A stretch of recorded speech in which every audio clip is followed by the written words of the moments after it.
Fingerprinting को develop किया था एक पर्सन ने। This technique was developed by sir Alex Jeffreys in 1985। Sir Alex Jeffreys ने इस टेक्निक को 1985 में डिस्कवर कर दिया था बेटा। अब इनिशियली जब ये टेक्निक डिस्कवर हुई तो बेटा उस दौरान ये टेक्निक इतनी ज्यादा कन्वेंशन में नहीं थी। It was not in that much convention. लोग इस टेक्निक को इतना ज्यादा फुल प्रूफ एविडेंट नहीं मानते थे कि भाई ये टेक्निक ही सही बिल्कुल रिजल्ट देगी। तो कुछ हमारे केसेस हुए थे, मतलब हमारे देश में तो नहीं हुए थे, हमारे देश में तो बहुत लेट डीएनए फिंगरप्रिंटिंग को फॉरेंसिक साइंस में इंट्रोड्यूस कराया गया। लेकिन 1989 में अमेरिका के अंदर आपके 3 केसेस हुए थे, जिसमें एक पर्सन था जिसके ऊपर 3 रेप एंड मर्डर चार्ज था, लेकिन वो पर्सन इनोसेंट था। मतलब वो पर्सन इनोसेंट था लेकिन उसके ऊपर झूठा एक आरोप लगा हुआ था 3 रेप और मर्डर का। तो वो इस टेक्निक से पहली बार इनोसेंट प्रूफ हो पाया था। फिर उसके बाद में ईयर 90s में ही एक यूएस प्रेसिडेंशियल कैंडिडेट था और एक बिलियनियर पर्सन था, उसके ऊपर एक फीमेल ने पैटर्निटी सूट किया था कि उसका जो बच्चा है वो उसका फादर, बायोलॉजिकल फादर ये पर्सन है। तो इस टेक्निक से वो केस भी मतलब एक्चुअली जो केस बहुत ज़्यादा बड़े हाईलाइटेड केसेस होते हैं, तो उन हाईलाइटेड केसेस में अगर शॉर्ट आउट हो जाते हैं तो वो भी एक हाईलाइटेड केस इस टेक्निक की मदद से सॉल्व हो पाया। तो इस टेक्निक के ऊपर धीरे धीरे लोगों की रिलायबिलिटी आती चलेगी। तो उसके बाद में इंडिया के अंदर भी एक अमेंडमेंट करा गया, मतलब हमारी लॉ एक पास कराई गई और उसमें डीएनए फिंगरप्रिंटिंग को एक माना गया कि इसके जो रिजल्ट होंगे और इसके आधार पे हम किसी भी पर्सन को बता सकते हैं कि वो इस क्राइम में इन्वॉल्व था या नहीं इन्वॉल्व था। तो यहाँ पे डीएनए फिंगरप्रिंटिंग की बात हो रही है बेटा। देखिए जनरली डीएनए फिंगर, अच्छा इसकी एप्लीकेशंस मैं पहले बता देता हूँ तो आपको चीजें थोड़ी सी समझने में बहुत ज्यादा आसान हो जाएंगी। देखिए इसकी एप्लीकेशंस ये हैं, जैसे कोई पर्सन है, वो एक ट्रेन में जा रहा था, उस ट्रेन में एक्सीडेंट हुआ, आग लगी और वो पर्सन जल गया। अब उसकी डेड बॉडी, बहुत सारे लोगों की डेड बॉडीज वहाँ पे हैं। अब उसमें से पहचाना नहीं जा सकता कि किसकी डेड बॉडी उनके जो रिश्तेदार हैं या रिलेटिव्स हैं उन्हें हैंड ओवर करनी है। तो हम कैसे पहचानेंगे? किसी और की डेड बॉडी तो किसी और को दे नहीं देंगे। तो ऐसी कंडीशन में पहचानने में वो आ नहीं रही है। तो ऐसी कंडीशन में हम लोग डीएनए फिंगरप्रिंटिंग की मदद से पता कर पाएंगे कि किस रिलेटिव या किस फैमिली से ये पर्सन बिलोंग करता है, उनके डीएनए फिंगरप्रिंट के बेसिस पे। और हम लोग सही पर्सन को या सही फैमिलीज को उनके जो उनके जो फैमिली मेंबर्स हैं उनकी बॉडी को हैंड ओवर कर पाएंगे। दूसरा, इससे हम लोग किसी भी तरीके के क्राइम सस्पेक्ट को पकड़ सकते हैं। मतलब जैसे कोई पर्सन है, कहीं पे क्राइम हुआ है, अब उस क्राइम को होने में अगर किसी तरीके का बायोलॉजिकल प्रूफ वहां पे मौजूद है, मतलब इवन उसका hair follicle, semen, saliva, skin, blood, इनमें से कोई भी चीज अवेलेबल होती है क्राइम सीन पे से, तो भी हम लोग डीएनए फिंगरप्रिंटिंग की मदद से उस क्राइम में इन्वॉल्व पर्सन को पकड़ सकते हैं। और जैसे कोई पर्सन यहाँ से माइग्रेट करके अमेरिका या यूके या किसी अदर कंट्री में रहने लग जाए और 6 जनरेशन बाद कहे कि मैं तो यहाँ का नेटिव हूँ, तो हम उसकी रेस हिस्ट्री भी पता कर सकते हैं कि ये किस रेस से बिलोंग करता है और इसके जो एंसेस्टर्स होंगे वो कहाँ से माइग्रेट रहे। वो सारी चीजें हम लोग पता कर सकते हैं डीएनए फिंगरप्रिंटिंग की मदद से। इवन बहुत कॉम्प्लेक्स जो केसेस होते हैं उसमें इस टेक्निक की मदद से अब तक बहुत सारे केसेस सॉल्व किए जा चुके हैं। तो यहाँ पे सबसे पहले हम बात करेंगे कि इसमें बेसिस क्या है। देखिए आप लोगों ने फिंगरप्रिंटिंग टर्म यहाँ पे लिखा हुआ है, तो फिंगरप्रिंटिंग टर्म को आप इससे कंफ्यूज मत करिएगा कि ये जो आपके हाथ के ऊपर जो प्रिंट्स होते हैं ये आपके फिंगरप्रिंट्स हैं। यहाँ पे डीएनए के फिंगरप्रिंट्स की बात हो रही है। देखिए हालांकि ये वाले जो हाथ में जो हमारे थंब प्रिंट या फिंगर के ऊपर जो ये हमारे पैटर्न बने हुए हैं, इनका भी सहारा लिया जाता है, ये भी लिया जाता है, लेकिन डीएनए फिंगरप्रिंटिंग और ये वाले जो फिंगरप्रिंट्स हैं इनमें कोई रिलेशन नहीं है। सबसे पहले तो मैं आपको ये क्लियर कर दूं, आप लोग अगर ये सोचते हो कि थंब प्रिंट के बेसिस पे डीएनए फिंगरप्रिंटिंग कर रहे हैं तो ऐसा कुछ भी नहीं है। अच्छा ये फिंगरप्रिंट आपने देखा होगा, आपने आधार कार्ड सबका बनता है, आधार कार्ड में 2 चीजों का वो लोग करते हैं, एक आपका फोटोग्राफ होता है, एक आपकी इस रेटिना की इमेज ली जाती है, देखा है, और तीसरा आपके थंबप्रिंट लिया जाता है। जानते हो क्यों लिया जाता है? मतलब ये एक कॉन्सेप्ट है, अमेरिका से ही आया हुआ है। मतलब हमारे देश में तो इसको आधार कार्ड कहते हैं, अमेरिका में इसे सोशल सिक्योरिटी नंबर कहा जाता है। हमारे जैसे आधार कार्ड नंबर है, अमेरिका में इसे सोशल सिक्योरिटी नंबर कहते हैं। वहाँ पे भी उन्होंने क्या किया हुआ है, एक नेशनल डेटाबेस बनाया हुआ है। मतलब इंडिया में भी कोशिश पूरी है कि एक नेशनल डेटाबेस तैयार किया जाए। डेटाबेस तैयार करने का फायदा क्या होगा? फायदा ये होगा, जैसे सपोज करो कोई केरला से किसी पर्सन को पकड़ के किडनैप करके लाया गया और मेरठ में ले जाके मार दिया। अब वो मेरठ में मरा हुआ पर्सन कौन है किसको पता? केरला का वो रहने वाला है, कहाँ से वो बिलोंग करता है कोई नहीं जानता, मेरठ में तो उसे कोई नहीं जानता होगा। अब ऐसी कंडीशन में उस पर्सन को कैसे डिटेक्ट किया जाए कि ये पर्सन कौन है? तो हम लोग क्या कर सकते हैं, अगर उस पर्सन का आधार कार्ड बना हुआ है तो हम लोग उसके जो थंबप्रिंट है उसके बेसिस पे पता कर लेंगे। ग्लोबल हमारा जो इंडियन नेशनल डेटाबेस है उसमें उसके थंबप्रिंट डालेंगे। जिस थंबप्रिंट में बहुत सारे अलाइनमेंट टूल होते हैं बेटा, बहुत सारे अलाइनमेंट टूल्स हैं, मतलब इवन फेस अलाइनमेंट टूल्स भी हैं। फेस अलाइनमेंट टूल मतलब जैसे किसी जगह पे क्राइम हुआ है और क्राइम होने पे सीसीटीवी फुटेज आई है, उस सीसीटीवी फुटेज में से उसके चेहरे को क्रॉप करके हम लोग अलाइनमेंट उसमें डाल देते हैं। तो अगर उस पर्सन का किसी भी डेटाबेस में कोई फोटोग्राफ है पोर्टल पे तो उससे उसका फोटो मैच कर जाएगा। इस तरीके से पकड़ने के लिए बहुत सारे तरीके हैं, अब तो बहुत सारे तरीके हैं मतलब जिनसे पकड़ा जा सकता है। उनमें से एक तरीका ये है, थंबप्रिंट से ऐसे पकड़ा जाता है कि जैसे किसी पर्सन ने आया चोरी करी, फैमिली में कोई क्राइम कर दिया, अब उसके हाथों के प्रिंट लगे हुए हैं दरवाजे पे या किसी जगह पे, तो वहां से उनके प्रिंट के बेसिस पे फिर ग्लोबल डेटाबेस में डाल के देख लो उसे, अगर वो मैच कर जा रहा है तो उसकी अगर आधार कार्ड बना होगा तो उसका सारा का सारा डिटेल खुल के आ जाएगा केवल एक थंबप्रिंट के बेसिस पे। तो ये एक अच्छी चीज है, आधार कार्ड भी बनाया गया है, बहुत बढ़िया चीज बनाई है। और इसको बनाया गया है अमेरिका के उस सोशल सिक्योरिटी नंबर के तर्ज पे, मतलब ये इंडिया का आइडिया नहीं है, ये वहीं बाहर से लिया गया आइडिया है जो आधार कार्ड वाला है। तो वो भी एक अच्छी चीज है किसी चीज को डिटेक्ट करने में। लेकिन डीएनए फिंगरप्रिंटिंग सोलली उस चीज से अलग है। कैसे अलग है, इसका बेसिस क्या होगा, तो शुरुआत में आपको समझ में नहीं आएगा, फिर मैं आपको एक क्राइम सीन यहाँ पे क्रिएट करूंगा, आप में से किसी एक को क्रिमिनल बनाऊंगा थोड़े टाइम के लिए, फिर उसके बाद में उसको मतलब इनोसेंट भी प्रूव करवा दूंगा और हमारा यह टॉपिक खत्म हो जाएगा। क्रिमिनल एक बैठा ही हुआ है हमारे पास में, तो किसी और को लेने की जरूरत नहीं है, ठीक है, ये है ही कुख्यात हमारा। और यहाँ पे मैं सबसे पहले बात करूंगा इसके बेसिस की, कि यहाँ पे बेसिस क्या होगा। तो बेटा इसका जो बेसिस होता है वो होते हैं हमारे रिपीटेड डीएनए सीक्वेंसेस, जिसे हम लोग कहते हैं VNTR, जिन्हें शॉर्ट में कहा जाता है variable number of tandem repeats, variable number of tandem repeats, जिन्हें VNTR कह देते हैं। अब अगली बात यहाँ पे क्या है, देखिए ये जो डीएनए है जिसे मैं VNTR कह दे रहा हूँ, variable number of tandem repeat कह रहा हूँ, इनका जो साइज है, इनका जो साइज है वो 0.1 से लेके 20 KB तक हो सकता है।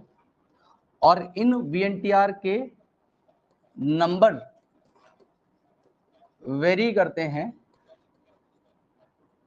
पर्सन टू पर्सन, मतलब अलग अलग पर्सन में आपको अलग अलग नंबर के VNTR मिल सकते हैं। अब ये बात ये है कि सर इसका मतलब क्या है, देखिए अगर हम लोग इस रिपीटेड डीएनए को, VNTR का मतलब है रिपीटेटिव डीएनए, रिपीटेटिव डीएनए, ये रिपीटेटिव डीएनए बेसिकली कोई एक रिपीट हो सकता है। कैसा रिपीट, या तो जैसे 80 का रिपीट हो सकता है, लगातार 80 सीक्वेंस रिपीट हो रहा है, या GC सीक्वेंस है वो रिपीट हो रहा है।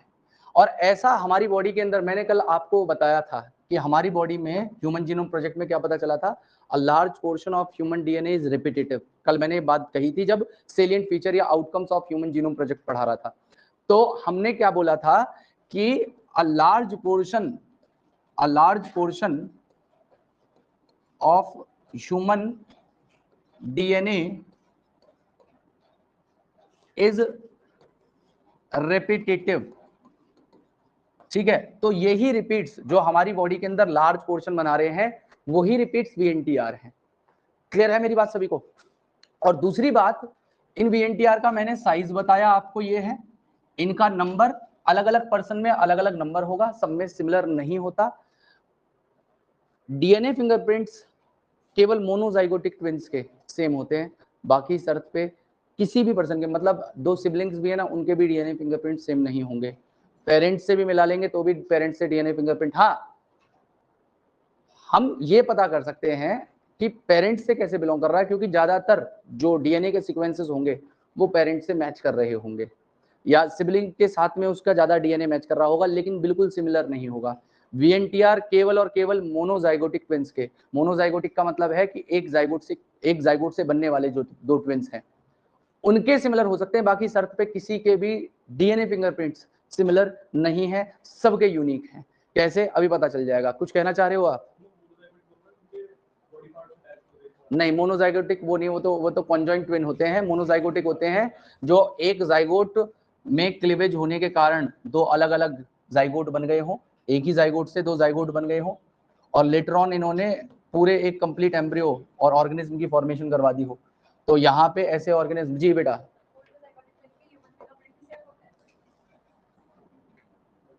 Human fingerprints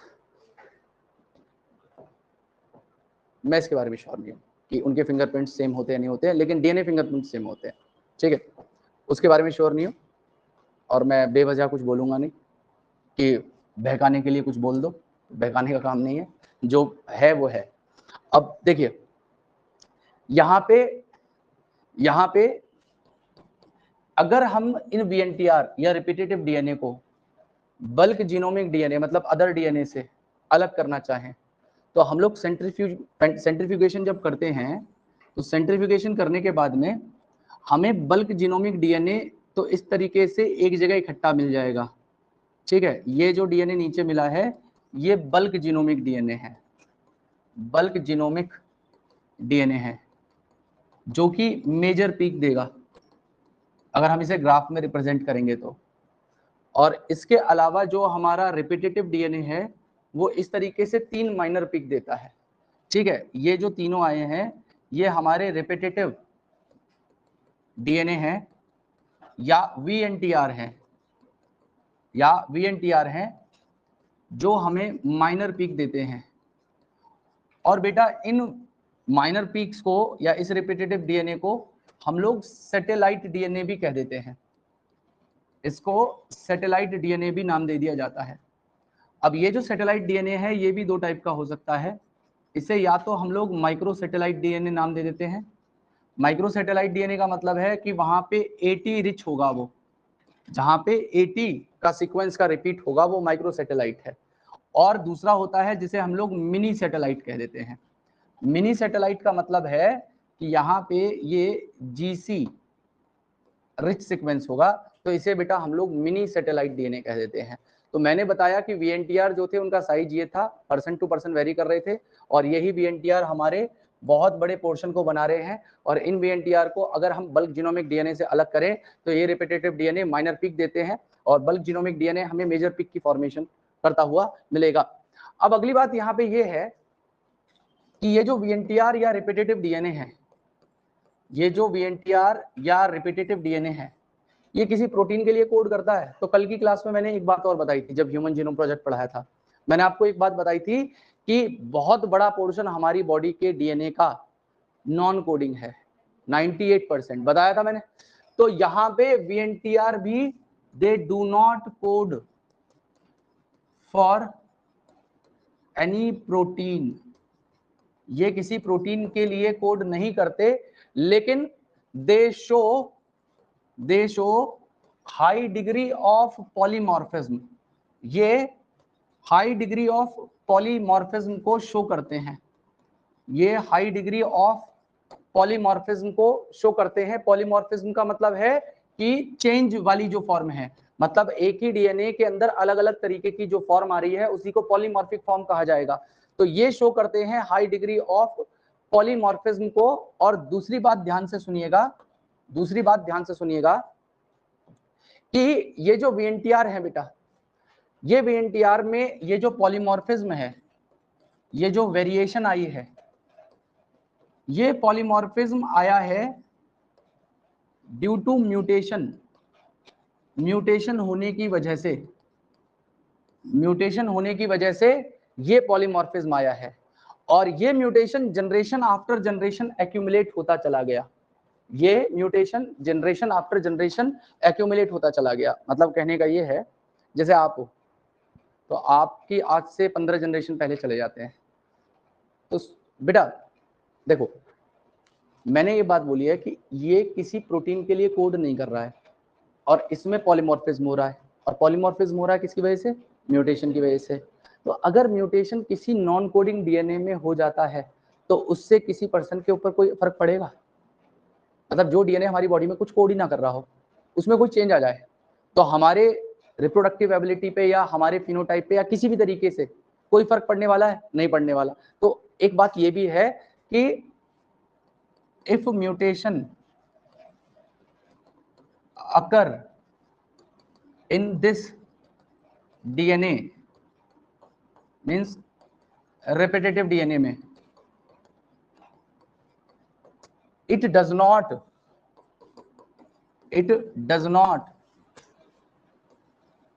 affect any person's reproductive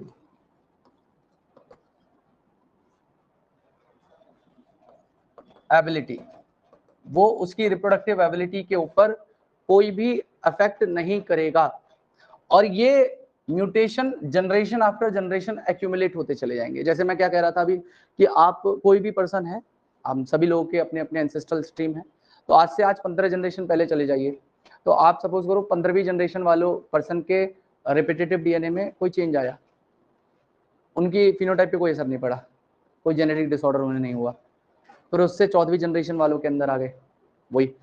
तो जो पहली जनरेशन का म्यूटेशन था वो तो था ही था, अब 14 जनरेशन वालों में आया, उनके अंदर म्यूटेशन हुए, तो 15 जनरेशन वाला जो म्यूटेशन था वो 14 जनरेशन वाले में, और 14 जनरेशन में जो हुआ है वो दोनों म्यूटेशन एक्यूमुलेट हो गए, वो 13वीं जनरेशन में आए, 13 से 12 जनरेशन में ऐसे ही एक्यूमुलेट होते चले गए जनरेशन आफ्टर जनरेशन, और इस वजह से हमारा जो डीएनए है उसमें चेंज आता चला गया सबके।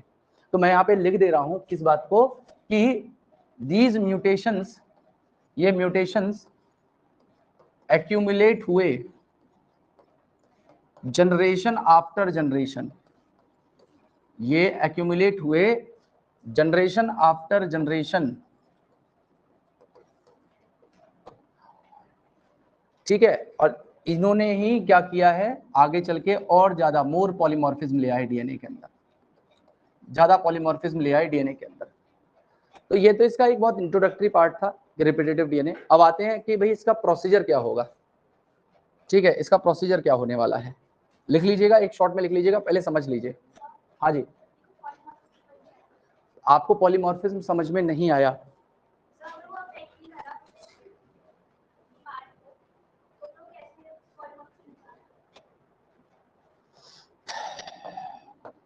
जैसे सपोज करो ये आप हो, खुशी का डीएनए, ठीक है, ध्यान से सुनना मेरी बात को।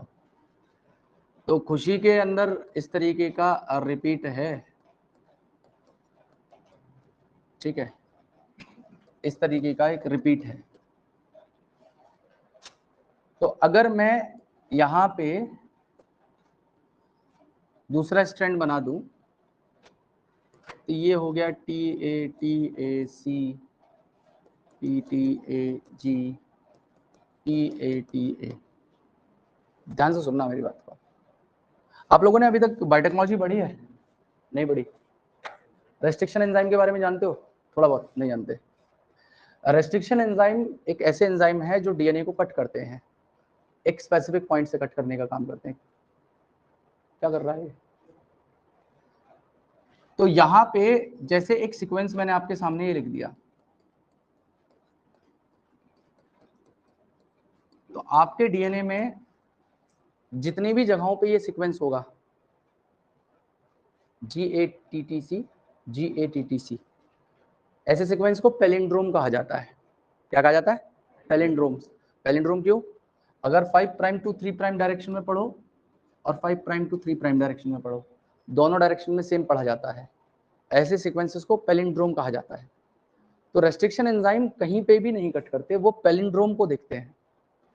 जैसे यहाँ पे कट कर दिया, यहाँ से कट कर दिया, तो अगर आपके यहाँ पे एक डीएनए का पूरा एक स्ट्रेच है ऐसे, और उसमें बीच में एक पैलिंड्रोम लगा हुआ था, तो आपका डीएनए ऐसे करके स्प्लिट हो जाएगा, ये दोनों हिस्से अलग अलग हो जाएंगे, ये दोनों हिस्से अलग अलग हो जाएंगे डीएनए के। मतलब मैंने यहाँ पे डाला तो एक फ्रेगमेंट ये बन जाएगा, एक फ्रेगमेंट ये बन जाएगा, तो एक डीएनए का फ्रेगमेंट आपका ऐसा बना, और ऊपर वाले में आपका डीएनए का फ्रेगमेंट कुछ ऐसा बना। क्लियर है मेरी बात? अब सपोज करो किसी के अंदर म्यूटेशन होने की वजह से इस जी की जगह सी आ गया फॉर एग्जाम्पल, और यहाँ पे जी हो गया, तो ऐसी कंडीशन में ये पैलिंड्रोम नहीं रहा। और रेस्ट्रिक्शन एंजाइम की खास बात यह है कि वो किसी भी जगह कट नहीं करता, वो ढूंढता है ऐसी साइट्स को। पैलिंड्रोम और भी हैं, बहुत सारे टाइप के पैलिंड्रोम होते हैं। ये भी एक पैलिंड्रोम है, ये भी एक पैलिंड्रोम है। देखो आप इस डायरेक्शन में पढ़ो, इस डायरेक्शन में पढ़ो, सेम आ रहा है। ये भी एक पैलिंड्रोम है। ऐसी पैलिंड्रोमिक साइट को रेस्ट्रिक्शन एंजाइम ढूंढता है और कट करता है। तो मैंने कहा पॉलीमॉर्फिज्म आने से, पॉलीमॉर्फिज्म मतलब जहां पे जी था उसके अंदर पॉलीमॉर्फिक फॉर्म आई, मतलब जी की जगह सी आ गया, तो पैलिंड्रोम यहाँ पे नहीं रहा। तो अगर मैं रेस्ट्रिक्शन एंजाइम डालता हूं तो यहाँ पे डीएनए के कोई फ्रेगमेंट नहीं बनेंगे।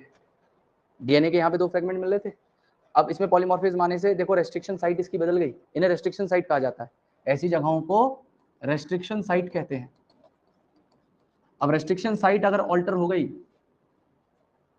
तो कोई भी डीएनए कट ही नहीं हो पाएगा। तो ऐसी कंडीशन में जब मैं आपके फिंगरप्रिंट तैयार करूंगा, तो आपके फिंगरप्रिंट में मैं तो एक छोटा सा एक बेसिस लेके बता रहा हूँ, आपके फिंगरप्रिंट में 2 डीएनए बैंड बनेंगे, और अगर किसी के अंदर ऐसा नहीं है तो वहां पे केवल एक बैंड मिलेगा। एक मैं मतलब बहुत बेसिक बिल्कुल जीरो से बता रहा हूँ, यहाँ पे ऐसे नहीं होते हैं फिंगरप्रिंट हालांकि, लेकिन मैं आपको एक आपकी कन्वीनियंसी के हिसाब से जो आप चाहती हैं उस हिसाब से बता रहा हूँ कि पॉलीमॉर्फिज्म होने से, एक नाइट्रोजन बेस बदलने से, देख लो आपके डीएनए जब फिंगरप्रिंट तैयार हुए दोनों में जो बैंड्स बने उन बैंड का साइज बदल जाता है। तो ऐसे ही सभी पर्सन के अंदर जो रेस्ट्रिक्शन साइट हैं वो पॉलीमॉर्फिज्म होने से सबकी अलग अलग है। मतलब अगर मैं किसी भी पर्सन का डीएनए, किसी भी पर्सन का मैं डीएनए लूंगा, किसी भी पर्सन का मैं डीएनए लूंगा, तो हो सकता है किसी पर्सन के अंदर इसी डीएनए में आपको 3 फ्रेगमेंट मिले, हो सकता है किसी पर्सन के अंदर आपको यहाँ पे एक छोटा एक बड़ा फ्रेगमेंट मिल जाए, और इसमें कई तरीके की प्रोबेबिलिटी है। और ये सारा का सारा बेसिस बना है इनकी यहाँ पे लगी हुई रेस्ट्रिक्शन साइट्स का, और रेस्ट्रिक्शन साइट बनाती हैं ये सीक्वेंसेस, और ये सीक्वेंसेस हैं किसके? नाइट्रोजनस बेस के। अब नाइट्रोजनस बेस ऑल्टर हुआ होता है म्यूटेशन की वजह से, और सबके अंदर म्यूटेशन अलग अलग साइट पे होता है, जरूरी नहीं है आपकी बॉडी में, मेरी बॉडी में, सबकी बॉडी में अभी भी म्यूटेशन चल रहे हैं, लेकिन वो म्यूटेशन अभी साइलेंट है। रीजन इसलिए क्योंकि वो हमारे नॉन कोडिंग पार्ट में हो रहे हैं। तो यही नॉन कोडिंग पार्ट में होने वाले म्यूटेशंस हैं, और इनकी वजह से ही ऐसी साइट सब में अलग अलग बनती हैं। मेरी बात समझ में आ रही है आपको? और ये साइट अलग अलग बनेगी तो सबके अंदर डीएनए के बैंड्स भी अलग अलग बनेंगे। मतलब अगर मैं 10 क्राइम सस्पेक्ट को देखूं, मतलब इसमें क्या किया जाएगा, जैसे इसको चलो और थोड़ा सिंप्लीफाई कर देते हैं। जैसे सपोज करो कोई क्राइम सीन है, क्राइम सीन ये है कि स्पर्श है, स्पर्श बहुत अच्छा लड़का है, ये किसी दोस्त के घर जाता है। अच्छा, स्पर्श के घर पहुंचने से पहले इसके दोस्त को कोई टपका के चला गया, और वो इतनी शातिर तरीके से काम को करके गया कि दुनिया की नजर में वो नहीं आया। लेकिन जब स्पर्श घर पहुंचता है तो वहां पाता है इसका जो दोस्त है वो बदहवास हालत में पड़ा है। स्पर्श उसे देखता है, बहुत जोर से घबराता है कि मेरा दोस्त मर गया। स्पर्श भाग के पुलिस के पास आता है, पुलिस वालों को बताता है कि भाई ऐसे ऐसे मैं अपने दोस्त के यहाँ गया था, वो मरा पड़ा है। अब पुलिस वाले वो बोलते हैं कि तूने अच्छी बात की, खबर दी, आजा तू ही आजा। पहले बोलेंगे तूने इसे मारा और तूने आगे रिपोर्ट कर दी, बहुत बढ़िया। अब स्पर्श खूब चिल्ला चिल्ला के कह रहा है मैंने नहीं किया ये काम, खूब कह रहा है, खूब रो रहा है, गिड़गिड़ा रहा, वो इसमें डंडे बजा रहे हैं, मानी सुनी नहीं रहे इसकी बात बिल्कुल भी। स्पर्श कह रहा जी मैंने नहीं मारा। अब जैसे तैसे करके स्पर्श के घर वाले वकील करते हैं, और वकील करके वो केस के इन्वेस्टिगेशन की मांग करते हैं। अब चूंकि स्पर्श के घर का बैकग्राउंड अच्छा था तो उन्होंने बोला कि हम भाई एक स्पेशल टीम बनाएंगे और इसकी इन्वेस्टिगेशन करवाएंगे। तो पुलिस वालों की एक स्पेशल टीम बनती है। अब स्पेशल टीम बनती है तो उसमें फॉरेंसिक टीम को बुला के क्राइम सीन को पैक करवा दिया जाता है। क्राइम सीन को पैक करवा के वहां पे जितने भी एविडेंसेस थे वो सारे एविडेंसेस कलेक्ट किए जाते हैं, सारी एविडेंसेस। अब कुदरती ऐसा हुआ कि स्पर्श जिस घर में गया था, जो दोस्त मरा हुआ था, वहां पे सीसीटीवी कैमरा नहीं थे, बस लोगों ने ही देखा हो, तो लोगों ने तो केवल इसे आते जाते देखा। जो काम करने गया था वो तो ऐसे आया था कि पता ही नहीं चला उसकी, बस यही आता, यही पहले मस्त होते हुए जा रहा था और जब बाहर निकल रहा था तो रोता हुआ बाहर निकल रहा था, तो यही देखा गया।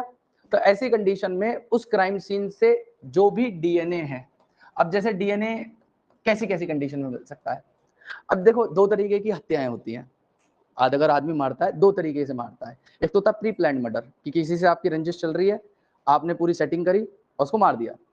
दूसरा होता है गैर इरादतन हत्या, मतलब आप मारना नहीं चाहते थे, गुस्सा आया और आपने उसे मारा, वो मर गया।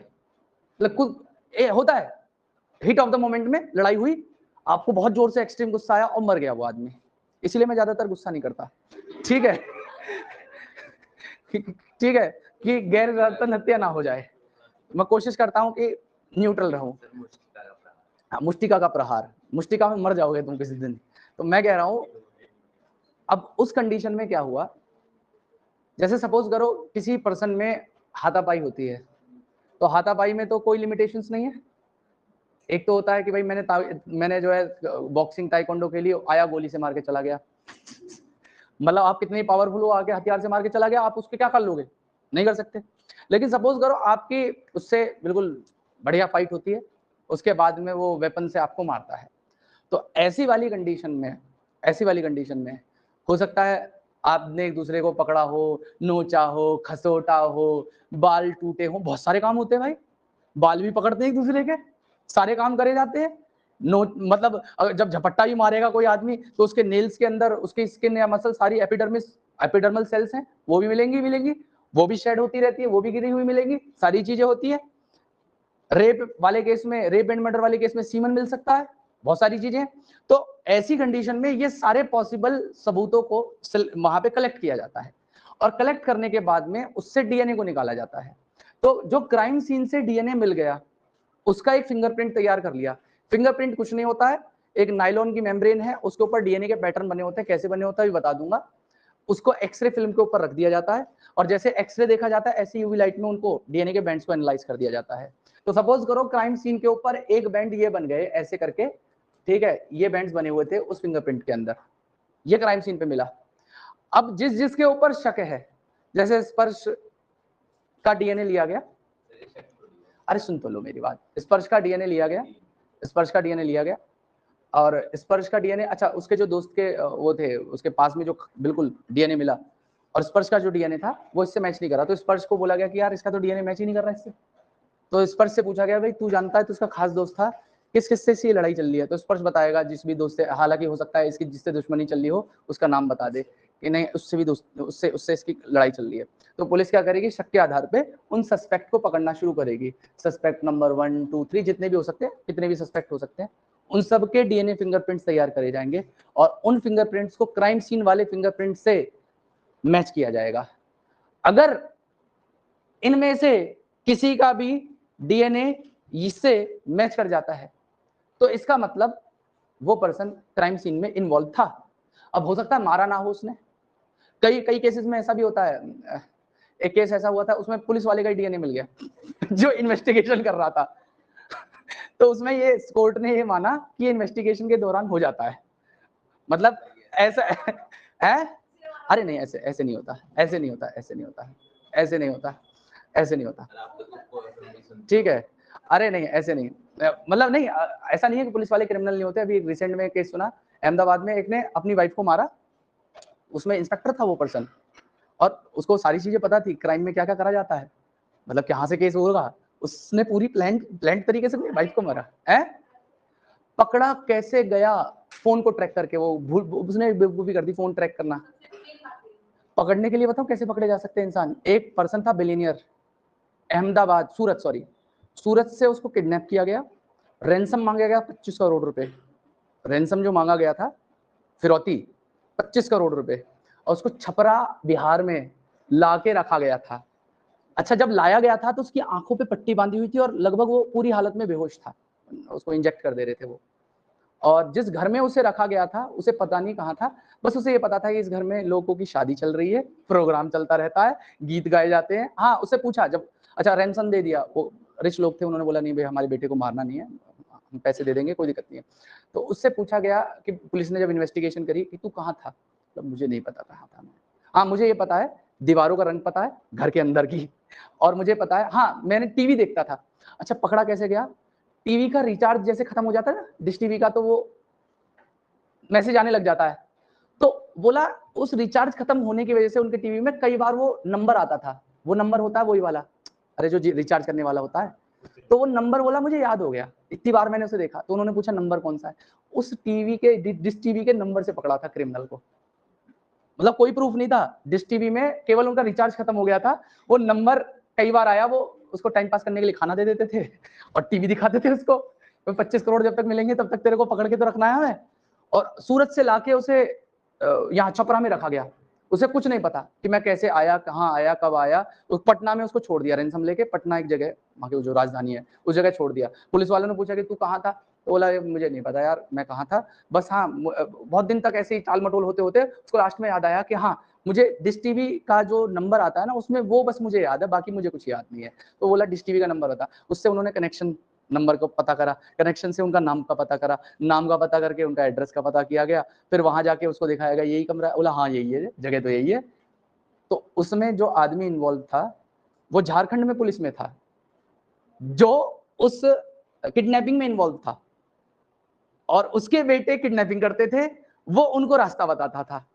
तो भाई बहुत तकड़े लेवल के क्रिमिनल्स हैं, ऐसा नहीं है पुलिस साफ शुद्ध है आज की डेट में, कोई भी क्रिमिनल हो सकता है, किसी की शक्ल में नहीं लिखा। फिलहाल मैंने ये बता दिया है आपको कि क्राइम सीन से डीएनए लिया जाएगा, उसके बैंड्स बनाए जाएंगे, और जितने भी सस्पेक्ट होंगे उन सारे सस्पेक्ट के डीएनए को लिया जाएगा।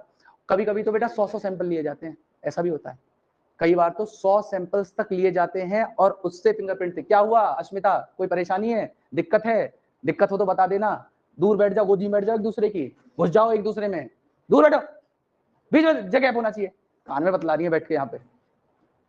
अब सुनिए, यहाँ पे प्रोसीजर क्या होगा, लिखना हो लिख लेना, नहीं तो बाद में लिख लेना। सबसे पहला हम लोग काम करेंगे डीएनए का आइसोलेशन करना, सबसे पहला काम। तो आइसोलेशन ऑफ डीएनए किया जाएगा, isolation of DNA from here follicle, blood, semen, tissue, किसी भी हिस्से से आपका डीएनए आइसोलेट किया जाएगा। दूसरे नंबर पे भाई सपोज करो किसी के हेयर फॉलिकल से डीएनए निकाला गया है। हेयर फॉलिकल कितना छोटा सा होता है, बहुत माइन्यूट सा पार्ट है, आप हेयर उखाड़ो उसकी जड़ में देखा, वो छोटा सा पार्ट है, उसमें डीएनए कितना परसेंट होगा, माइक्रो कंसेंट्रेशंस में होगा। अब इतना सा डीएनए अवेलेबल है, तो हम क्या करते हैं, जैसे सपोज करो ये एक तरीके का ऐसे है, ऐसे मतलब एक तरीके का एक्सपेरिमेंट है, तो हम इसकी फिर से कॉपी तैयार करते हैं। और कॉपी यहाँ तो इसलिए रखनी है क्योंकि लॉन्ग टर्म तक आपको, जब तक वो केस मतलब कन्विक्ट बिल्कुल खत्म ना हो जाए, जब तक उसको गिल्टी प्रूफ ना करवा दिया जाए या क्रिमिनल को ना पकड़ लिया जाए, तब तक आपके पास में वो डीएनए सैंपल तो होना ही होना चाहिए, और एटलीस्ट मल्टीपल कॉपीज में वो डीएनए होना चाहिए, ताकि अगर कोई पर्सन री इन्वेस्टिगेशन करने के लिए कहे तो आपके पास में क्राइम सीन वाला डीएनए, देखो सस्पेक्ट वाला डीएनए तो कभी मिल जाएगा, सस्पेक्ट तो जिंदा घूम रहे हैं ना भाई, उनका डीएनए तो कभी मिल जाएगा, आपको क्राइम सीन वाला जो डीएनए है वो मल्टीपल होने चाहिए आपके पास में। तो यहाँ पे अगर हेयर फॉलिकल, ब्लड या सीमन या टिश्यू जो क्राइम सीन पे मिला होगा वो तो बहुत लिमिटेड अमाउंट में मिलता है ना, एक ही बार मिलेगा, ऐसा तो नहीं है कि बार बार मिल जाएगा, क्राइम सीन बार बार होता रहेगा, वही सेम टू सेम एक ही बार होगा, जो भी कुछ मिलेगा एक ही बार मिलेगा, वो जो उससे डीएनए निकलेगा वो एक ही बार आपके पास आएगा, उस डीएनए की मल्टीपल कॉपी तैयार करनी जाएंगी। तो मल्टीपल कॉपी तैयार करने के लिए यहाँ पे हम लोग पॉलीमरेज चेन रिएक्शन नाम की एक टेक्निक उसका इस्तेमाल करते हैं। तो यहाँ पे मैं दूसरा काम क्या कर रहा हूँ, एम्प्लीफिकेशन करवाना। एम्प्लीफिकेशन का मतलब है उसकी कॉपी क्रिएट करवाना, amplification of DNA by polymerase chain reaction, polymerase chain reaction नाम की टेक्निक से मैं उसके डीएनए की मल्टीपल कॉपीज कर लूंगा। अब तीसरे नंबर पे हम क्या करेंगे, उस डीएनए को कट कर देंगे रेस्ट्रिक्शन एंजाइम से। खुशी स्मार्ट वॉच अच्छी है आपकी, बहुत अच्छी है बेटा, इधर देखो, ठीक है, उसमें टाइम देखने में लगी हुई हो, या अभी नई नई खरीदी है, सेटिंग करना सीख रही हो, जैसे एक होता है ना आदमी, अच्छा पापा के लिए आई हो तो देख रही हो कि पापा की घड़ी में क्या क्या फीचर है। अच्छा दे दी, क्या बात है, कितने अच्छे पापा है तुम्हारे। हमारे पापा तो रहपट रसीद कर रहे हैं। आज सुबह मेरे बेटे को पढ़ा रहे थे पापा, पेल दिया उसको वो लाइन नहीं बना रहा था मैं चुपचाप चला गया, मैं बोला हो सकता नहीं पिट जाऊं। सुबह सुबह पढ़ा रहे थे उसको, बैठा के स्कूल से आया होगा, स्कूल में भर्ती करवाया उसको भी, तो उसने उसको होमवर्क में देते हैं ना लाइन वाइन बनाने के लिए, एरो बनाने के लिए, लाइन के ऊपर लाइन बनाने के लिए, तो पेंसिल नहीं पकड़ रहा था, मक्कड़ कर रहा था, कभी निप्पल पकड़ रहा था, कभी कुछ कर रहा था, रहपट दिया उसमें एक और चिल्लाया 2.5 साल का है, ठीक है। तो अब देखो इधर उन दोनों की हरकतें बहुत ज्यादा मिलती जुलती हैं। तो अब पॉलीमरेज चेन रिएक्शन के बारे में सुनिए। देखिए पॉलीमरेज चेन रिएक्शन के ने डीएनए को एम्पलीफाई कर दिया। अब हमने क्या किया, कट कर दिया डीएनए को, हमने कट कर दिया डीएनए को, या हमने इसको बात कर सकते हैं फ्रेगमेंटेशन कहना, fragmentation of DNA by restriction enzyme.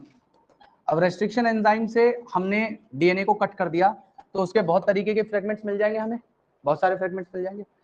अब सभी लोग एक मिनट इधर देखना, इधर देखो सभी, इधर देखो। जब हम लोगों ने कर दिया तो एक टेक्निक होती है बेटा जिसे जेल इलेक्ट्रोफोरेसिस कहते हैं। सभी लोग एक मिनट इधर समझेंगे, सभी लोग इधर देखेंगे, लिखेंगे नहीं, टेक्निक के बारे में सुन लीजिए, इससे क्या किया जाता है। देखिए एक ना इलेक्ट्रोफोरेटिक यूनिट होती है, इस तरीके से प्लास्टिक का बना हुआ मोल्ड होता है, मैं दिखा दूंगा अभी आपको कैसा दिखता है वो इलेक्ट्रोफोरेटिक यूनिट। उस मोल्ड में हम क्या करते हैं, आपने कभी एगरोज जेल का नाम सुना है, अगार अगार, हम लोगों ने क्लास 11th के अंदर पढ़ा था ना, ग्रेसिलेरिया जेलिडियम, रेड एल्गी थी, उन रेड एल्गी से एगरोज जेल को निकाला जाता है, या अगर अगर को निकाला जाता है। ये एग्रोज जेल वही जेल है जो जेली बनाने में काम आता है, जो जेली खाते हो वही एग्रोज जेल से बनती है। तो इस एग्रोज जेल या अगर अगर ये बेसिकली क्या होता है, पाउडर फॉर्म में होता है, मतलब नॉर्मली ये पाउडर फॉर्म में होता है। तो उस पाउडर को हम लोग वार्म वाटर में मिक्स करते हैं, और ये जो है ना इसमें छोटी छोटी ऐसे साइड वॉल्स टाइप की होती है, प्लास्टिक की बनी हुई, तो हम इसमें पोर कर देते हैं उस वाटर को along with the agarose gel. शुरुआत में वो लिक्विड स्टेट में था, लेकिन जब उसे थोड़े टाइम के लिए छोड़ा जाता है तो वो एक यहाँ पे सेमी सॉलिड मीडियम या जेल की फॉर्मेशन करवा लेगा, अंदर जेल बन गया। अब जेल बनने के बाद में यहाँ पे अब इमेजिन करिए जेल बना हुआ है, एनिमेशन भी दिखा दूंगा लास्ट में आपको कैसे बनता है, कैसे होता है, ठीक है। तो जेल बन गया, जेल बनने के बाद में यहाँ पे एक कॉम्ब नाम की चीज होती है, प्लास्टिक की बनी होती है, इस कॉम्ब को पहले ही लगा दिया जाता है यहाँ पे। तो सपोज करो मैंने इसमें कॉम्ब लगाई हुई थी ऐसे, और जब जेल बन गया तो मैंने इस कॉम्ब को बाहर निकाल लिया, तो इसके जो नीचे वाले ये है, इसके जैसी वो बन जाएंगे यहाँ पे मोल्ड, नहीं बन जाएंगे। मतलब कह रहा हूँ कि जो कॉम्ब है उसको जेल में लगाया और बाहर निकाला, तो यहाँ पे आपको क्या देखने के लिए मिलेगा, आपको इसके अंदर बेटा, आपको यहाँ पे इस तरीके के इसके नीचे वाले जो सिरे हैं इसके जैसी वो बन जाएंगी, यहाँ पे गड्ढे जैसे, वेल्स कहते हैं इन्हें। अब वेल बन गए, जो मेरे पास में डीएनए फ्रेगमेंट था उस डीएनए फ्रेगमेंट को मैं इन वेल्स में डाल दूंगा, डीएनए फ्रेगमेंट्स को मैंने वेल्स में डाल दिया, और मैं क्या करूंगा बेटा, यहाँ पे पॉजिटिव चार्ज और यहाँ पे नेगेटिव चार्ज लूंगा, और जब उसे अप्लाई करूंगा तो डीएनए का चार्ज आप जानते हो नेगेटिव है, वो पॉजिटिव चार्ज की तरफ माइग्रेट करना शुरू करेगा, तो इसमें से बेसिकली जो जेल होता है, यहाँ पे अगर मैं इसको बड़ा करके दिखाऊं तो जेल की इस तरीके से मॉलिक्यूलर सीड्स होती हैं, छोटी छोटी ऐसी, जेल के अंदर मॉलिक्यूलर सीड्स होती हैं। तो जो फ्रेगमेंट साइज में छोटे हैं वो तो इजीली इनके बीच में से पास हो जाएंगे, जो बड़े फ्रेगमेंट्स हैं वो बड़े फ्रेगमेंट्स इतनी जल्दी माइग्रेट नहीं कर पाएंगे। तो आपको क्या देखने के लिए मिलेगा, जो सबसे शॉर्टेस्ट डीएनए है वो आपको सबसे फारदेस्ट मिलेगा, उससे थोड़ा सा बड़ा डीएनए उससे पीछे मिलेगा, उससे थोड़ा बड़ा डीएनए उससे पीछे मिलेगा, और सबसे बड़ा डीएनए सबसे पीछे मिलेगा। क्लियर है मेरी बात। और ये जो डीएनए के यहाँ पे बेंड्स बनेंगे, ये बनेंगे उस डीएनए के फ्रेगमेंट के साइज के बेसिस पे। तो जेल इलेक्ट्रोफोरेसिस एक टेक्निक होती है जो डीएनए को सेपरेट करती है on the basis of their charge and size, charge और साइज, चार्ज नेगेटिव से पॉजिटिव की तरफ, और साइज जो छोटा फ्रेगमेंट वो सबसे दूर, जो सबसे बड़ा फ्रेगमेंट वो सबसे पास। क्लियर है मेरी बात। तो इस तरीके से हमने क्या किया, क्राइम सीन पे जो डीएनए मिला था उसको रेस्ट्रिक्शन एंजाइम से कट करके उसे सेपरेट कर लिया जेल इलेक्ट्रोफोरेसिस से। यहां तक की बात क्लियर है सभी को? तो अब मैं क्या कर रहा हूं, जेल इलेक्ट्रोफोरेसिस से, ध्यान से सुनिएगा मेरी बात, आप यहां पे सेपरेशन कर लूंगा of DNA by gel electrophoresis. Gel electrophoresis की मदद से मैं डीएनए को सेपरेट कर लूंगा। मेरी बात समझ में आ गई यहां तक? अब डीएनए सेपरेट हो गया। इधर देखिए सभी लोग, मैंने ये मोल्ड था जिसके अंदर ये जेल था बना हुआ जिसमें डीएनए के बेंड्स थे। अब मैं क्या करूंगा, इस जेल को इसकी बिना टूटे इंटेक्ट स्टेज में निकालूंगा बाहर, और इसको ना या तो नाइट्रोसेलुलोज या नाइलॉन, दोनों की किसी भी, या तो नाइट्रोसेलुलोज मेम्ब्रेन या नाइलॉन की मेम्ब्रेन, दोनों में से कोई एक मेम्ब्रेन लूंगा और इस जेल को ऐसे बाहर निकालूंगा। जैसे डीएनए बेंड इस तरफ है, इस तरफ, तो मैं ऐसे निकाल के इसको इसके ऊपर उल्टा ऐसे रख दूंगा। जैसे ये था ना जेल, इस तरीके से निकाला और इसको वापस ऐसे रखा, तो ये वाला जो ऊपर वाला फेस है इसका नीचे की तरफ होना चाहिए। वो क्यों? इस चीज को कहा जाता है सदर्न ब्लॉटिंग। इसे क्या कहते हैं? सदर्न ब्लॉटिंग या ब्लॉटिंग। ब्लॉटिंग में क्या करते हैं, ये जो डीएनए के बेंड्स है ना, जब मैं इसको यहां पे रख दूंगा और इसके ऊपर थोड़ा सा वेट और रख दिया जाता है ताकि ये इसके ऊपर इम्प्रिंट हो जाए, मतलब ये डीएनए इस नाइलॉन मेम्ब्रेन के ऊपर चिपक जाए। क्लियर है मेरी बात? और ये जो प्रोसीजर हुआ है इसे मैंने क्या कहा, southern blotting. We transferred the gel onto nitrocellulose membrane or nylon membrane. This process is known as southern blotting. अब southern blotting से डीएनए इसके ऊपर चिपक गया। यहां तक की बात क्लियर है? तो अब अगला स्टेप क्या हुआ, अगला स्टेप ये हुआ, मैंने ट्रांसफर कर दिया जेल को नाइट्रोसेलुलोज और नाइलॉन मेम्ब्रेन। अब बेटा नहीं, उस जेल को निकालने के लिए बेटा वो होता है एक प्लास्टिक का ही बना होता है वो चीज, बहुत सारे टूल्स का तो नाम मेरे को याद नहीं आ रहा, ठीक है, उसमें इस तरीके से उसको लगाया जाता है। अच्छा, जेल ब्रेक डाउन नहीं होना चाहिए, खास चीज का ध्यान रखा जाता है। जेल टूट गया उस टाइम पे तो वो इमेज जो जेल डीएनए की पोजीशन है वो बिल्कुल इंटैक्ट नहीं रह पाएगी, उसके ऊपर पोजीशन आगे पीछे हो जाएगी। तो इसलिए हमें उसी बिल्कुल इंटैक्ट स्टेज में उसको निकाल के उसको ऊपर चिपकाना है, और इस चीज को मैंने कह दिया है सदर्न ब्लॉटिंग।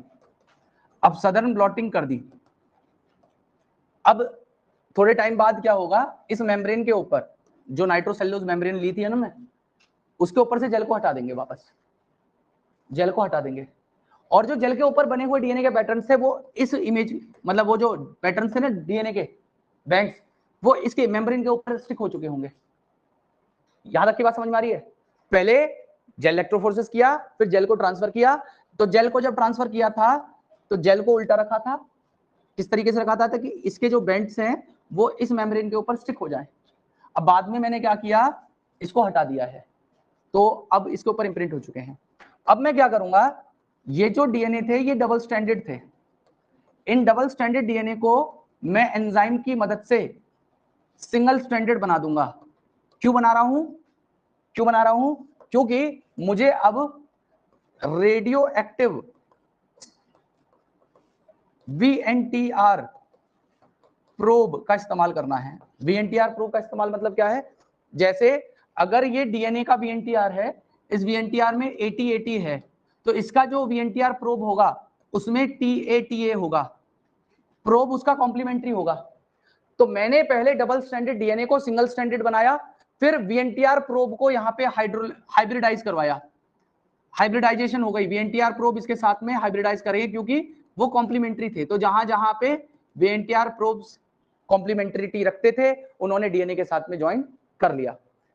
अब यहां पे क्या होगा, अगले स्टेप में ध्यान से सुनना, मैं एक साथ ही लिख दूंगा सारे स्टेप्स को। ये जो VNTR प्रोब से हाइब्रिडाइज डीएनए है, अच्छा इसमें क्या किया जाता है, जो एक्स्ट्रा प्रोब्स होते हैं उनको हम वॉश कर देते हैं, एक्स्ट्रा प्रोब्स को हम लोग वॉश कर देते हैं जो अनबाइंडेड थे। जो बाइंड नहीं कर पाए उन्हें वॉश कर दिया।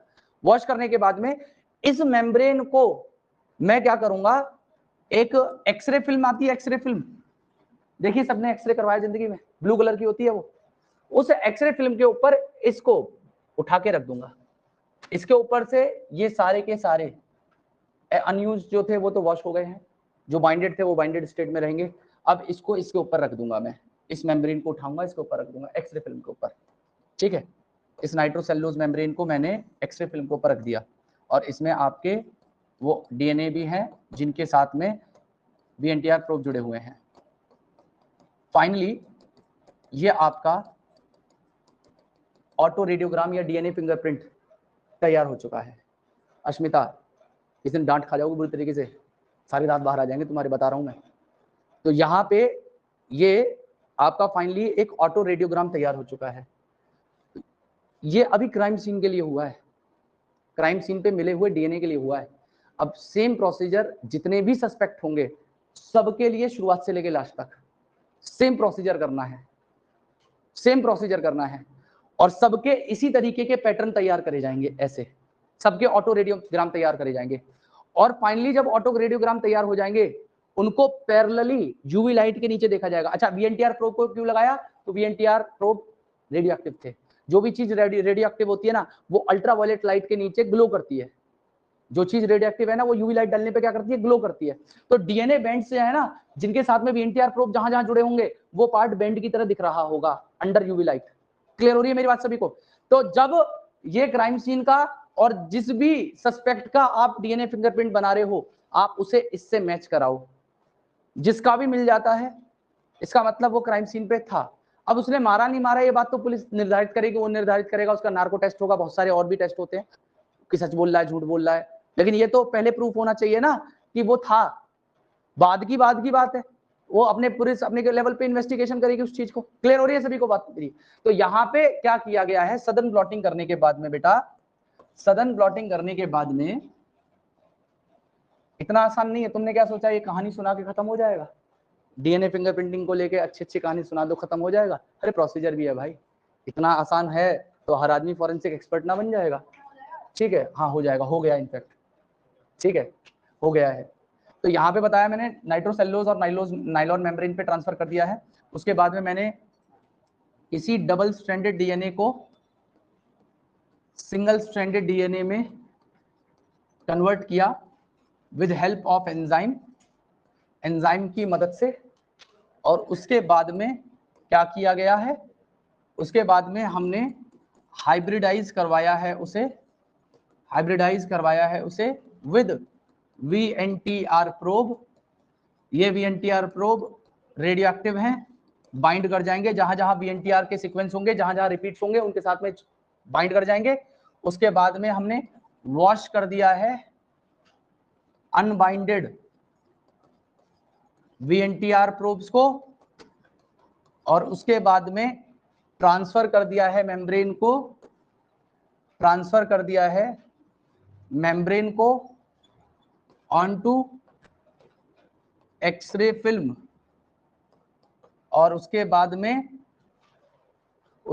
में हमारा ऑटो रेडियोग्राम, वो फाइनली जो तैयार हुआ था उसे ऑटो रेडियोग्राम कहते हैं। तो हमारा ऑटो रेडियोग्राम तैयार है जिसमें डीएनए के बैंड्स होंगे, जिसमें आपको डीएनए के बैंड्स देखने के लिए मिलेंगे और जिस टेक्निक से इन्हें देखा जाएगा उसे ऑटो रेडियोग्राफी कहा जाएगा। ऑटो रेडियोग्राफी नाम दे देंगे। है जी बेटा,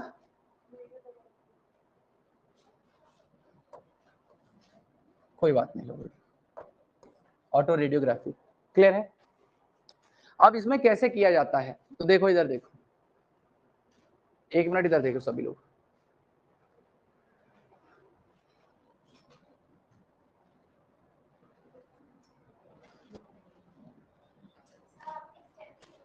कौन सा?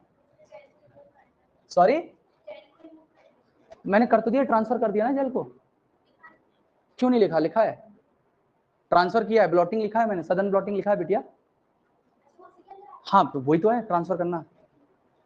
देखो जैसे एक उदाहरण ये देखें, देखो ये एक तरीके से आपको मतलब ये समझाने के लिए है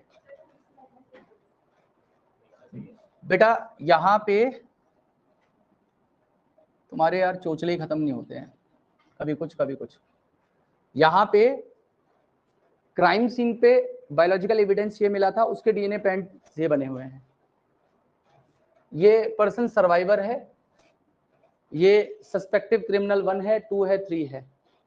तो यहाँ पे इन सबके डीएनए बैंड्स बनाए गए, सबके देखो अलग अलग डीएनए की, मैंने बताया ना रेस्ट्रिक्शन साइट अलग अलग है, तो सबके बैंड भी अलग अलग साइज के मिलेंगे जिस हिसाब से रेस्ट्रिक्शन एंजाइम कट करेगा। तो सबके बैंड देखो एक तरीके के नहीं मिल रहे हैं, सबके पोजीशन सबकी अलग अलग है।